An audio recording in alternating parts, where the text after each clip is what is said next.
All right. Third time filming this puppy. Let's see if this works. If you can hear this and my fucking audio is working, just comment. Let me know that it's actually done so I can finally do this one because I think it's going to be really, really important for you. This is for you if you deal with dickheads every single day. If you've got a grumpy boss, you've got grumpy people at work, you've got clients who are always dickheads, or you have to catch the train or public transport and you're constantly dealing with people who you think are fuckwits and you just feel like you're surrounded by idiots 24/7, 365. If you get home and your Mrs. is grumpy, and she's got a temper, or if you find it really, really difficult to understand and relate to your kids and they keep doing stupid, dumb shit, like teenagers. I was the worst teenager in the world. I was such an irrational little twerp, but there was a reason for it. If you feel like that relates to you, and if you've tried everything to do it better, if you've tried learning communication skills, you've tried counseling, you've tried, making people stop, you've tried controlling the situation, you've tried leaving the situation, you've tried every single thing and it's starting to drive you a little bit nuts, this is going to be really, really super helpful. See, when it comes to people being dickheads, people aren't dickheads just because one day they wake up and say, hey, I'm going to be a fuckwit. Well, no human that I've ever met. And I've coached a lot of people now. I've worked with literally thousands of people. I've worked with dudes all the way from guys who are like, dudes who are working checkout chick jobs and stacking shelves at Woolies all the way through to dudes who are making hundreds of millions of dollars a year. And at all different stages, who are divorced, happily married, the whole lot. And I've looked at all these different guys, and there's several key rules that we can all take into account when it comes to communicating effectively, particularly when someone is really, really pissed off. Now, here's the first thing. If you don't learn how to communicate, life is always going to be more difficult for you. Straight up. Because you can't run from it, you can't hide. No matter how much you try and isolate yourself from the world, you are always going to have to deal with people. And so you need to learn these skills, because if you don't, life is always going to be so much more difficult. So what I'm going to do is I'm going to run you through a really simple 3-step process that I use every single day, and I teach all of my guys to use because it's incredibly, incredibly effective. It's non-manipulative, it's non-persuasive, it's none of that sort of bullshit. It's just really, really incredible communication, and it's super fucking easy, okay? So here's the first step, the very first thing. When somebody comes up to you and they're a bit of a cunt, right? And they're just being a real prick and they're just simply trying to make your life worse, here's what you need to do. Number 1, remember that what they say and how they act shows more about them than what it does about you. If someone on the train starts randomly going off at you and yelling at you for no reason whatsoever, maybe you accidentally sat on their phone, maybe you did something dumb, you made a mistake or something went wrong, or they're just being a plain prick, it doesn't say much about you, but it says a hell of a lot about them. Our actions towards other people show to the world what type of human being that we are. For example, you look at the people who are in this call-out culture on social media and on Facebook. They go around and they just simply find people to bully and rag on. That says a whole lot about them, not on the person that they're ragging on. Because someone who would intentionally publicly humiliate another person, who intentionally wants to bring negativity into another person's life and try and make somebody else's life a little bit worse to get kicks, well, fuck, is that really somebody that you actually want to be around? Probably not. No, is it? When we look at schoolyard bullies, you look at the bullies at school. I did my fair share of bullying. I got bullied and I bullied other people at school. And the times when I was doing the bullying, why was it? It was because I was insecure, right? It was an insecure, angry, little, insignificant kid. And I felt fucking insignificant. And the way that I could get significance was through trying to position myself above another person on the pecking order. I was a real prick, as were most little kids. I mean, fuck, let's be honest, most teenagers are pricks like that. And we do all these little stupid things. But every single time, it reflects more poorly on us than what it does on the people that we inflict the negativity upon, right? In fact, most of the time, the people who cop it the most are the ones who end up going through the most greatest personal growth and end up being the most incredible and cool humans. I mean, there's a reason why there's a whole joke around guys who peaked in high school, right? Because they do all the bullying, they put all the shit on other people, they don't end up being really, really high quality human beings. Whereas the nerdy kid who got bullied the whole time had to develop, had to grow, and ended up becoming a really high quality human being. So that's the first thing. Remember that the person being a prick says more about them than what it does about you. So don't take it personally, because it's not reflecting on you whatsoever, and there's no need to be embarrassed, enraged, or ashamed.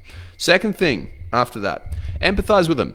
Most people are pricks for a reason. I was a prick when I was a teenager to literally everyone. In fact, some people could say that I'm a prick right now as well. But I was a prick when I was a teenager to a lot of people. Why? Because I was really anxious, really depressed, really insecure, right? I was an angry, angry kid. There's a great saying which is hurt people hurt people. And so whenever we are hurt, whenever we're damaged in ourselves, we often go and spread that out onto other people and try and give them some of that pain. Have you ever stubbed your toe and then yelled at someone who was totally unrelated with that for? Have you ever been in pain and then one of your kids has come around and you've snapped at them really quickly? Right? It's what we do. So what we need to do, if we're the person who's being snapped at and we're the person who's being mistreated, we just need to empathize and recognize that it's their shit. They've got something else which is going on which they're unable to deal with, and that's why they're angry. It's actually not applying to us at all. Does that make sense? So depersonalize it and empathize and say, oh, have you had a bad day? Don't go to your wife and say, oh, are you on your period? That's a bad one. I think we've all probably done that once before. Don't do it, right? It's terrible. But empathize and actually look to try and seek and understand their perspective. Because when we can understand their perspective, we can actually solve the problem, which is step number 3. People always get angry for a reason. There is always a reason. It mightn't be logical, mightn't be rational, might be totally fucking ridiculous. But there is always a reason in their mind. If we've empathized and we've tried to take their point of view and understand them, we can now start to go and problem solve. And when we start problem solving, this is where we find solutions which are mutually beneficial. In a confrontation, you have two people who are coming head on. And the way that we're taught to speak and communicate, thanks to fucking Hollywood and the ridiculous shit that they come up with, and the way just all of us are taught, we're taught to be confrontational, bang on, brute force, bumping me versus you, and trying to get one side to win over the other. It's ridiculous. It's the worst idea ever. Have you ever seen political debates? Have you ever seen people debate before?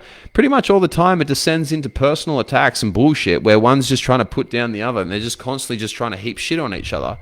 Instead, what we want to do is we want to say, hey, I want this outcome. I want to be able to get along with you, or I want to be able to have sex with you tonight, or I want to be able to make money with you, or I want you to be able to work with me, or you to enjoy my service and my product. We always want to be able to have an amicable solution. And so what we need to do is we need to identify what this solution is and then problem solve with it, knowing their situation and knowing where they're coming from. So to give this a more clear example, let's say a customer comes in because their car's broken down. Even better one. The customer comes in and they're yelling and fucking screaming. This is real, by the way. They're yelling and fucking screaming at you because their printer's broken, right? What do? A, yell back? No, you don't fucking yell back. B, listen to them and cop it and say nothing and run away and go get the manager. Or C, just say, okay, cool, I hear you. Right? Every time you take fucking C. You go through and you listen to them and you understand what's going on. You're like, wow, I'm really sorry. That sounds really quite stressful. And they say, yeah, it's fucking stressful. And they get it off their chest a little bit and they start coming down. You don't go and confront them. The next thing is you empathize with their situation, because who knows why they could be so stressed? Maybe they have to print something off so they can sign it because they've got to got to finalize a house. Or maybe they've got to print something off because they're getting divorced and they need to sign the divorce papers. You don't know what's going on behind the scenes and why they're being such a fucking cunt, right? There's a reason for it. We just don't know what that reason is. And so we empathize and we say, okay, well, it could be a whole heap of stuff going on. And then the third thing we do is we problem solve. Now we know when this customer comes in because they are, have their printer that's not working. They just want to have a printer that's working, and you want to have a happy customer. And so what we do is we go through and we say, okay, cool. So it sounds like you want to get your printer working. Is okay if I work with you through on a couple of really simple, easy things, which will hopefully get this back online because I want to do this with you. All of a sudden, we've gone from being confrontational to collaborative, right? And then we can go through and we can start problem solving it. And the funny thing is that this has actually happened before. A customer came into a friend of a friend into their store. They ran a printing supply and maintenance company. They came in, the printer was broken, yelled and abused the fuck out of them. They went and took a look at the printer. They turned it on and off again, and then it started working. The customer felt like a right fucking prick, right? No shit. That's actually happened before. So if we just go and follow these 3 steps, things often end up way, way better. And you know what's really, really cool about these 3 steps is that if someone's been a fucking prick and you go follow them, you, number 1, don't take it personally. Number 2, you empathize. And number 3, you problem solve. Often they end up apologizing at the end. They feel really, really bad, and they don't do it to you ever again. On top of that too, you get a massive amount of social kudos and you solve the problem all at the same time. I hope this helps. If this has been cool, let me know. I'm happy to do more of this style of stuff for you guys. If there's anything I can do to help you out, let me know as always. I'm always here for you, crew. Have an amazing evening. Speak to you soon.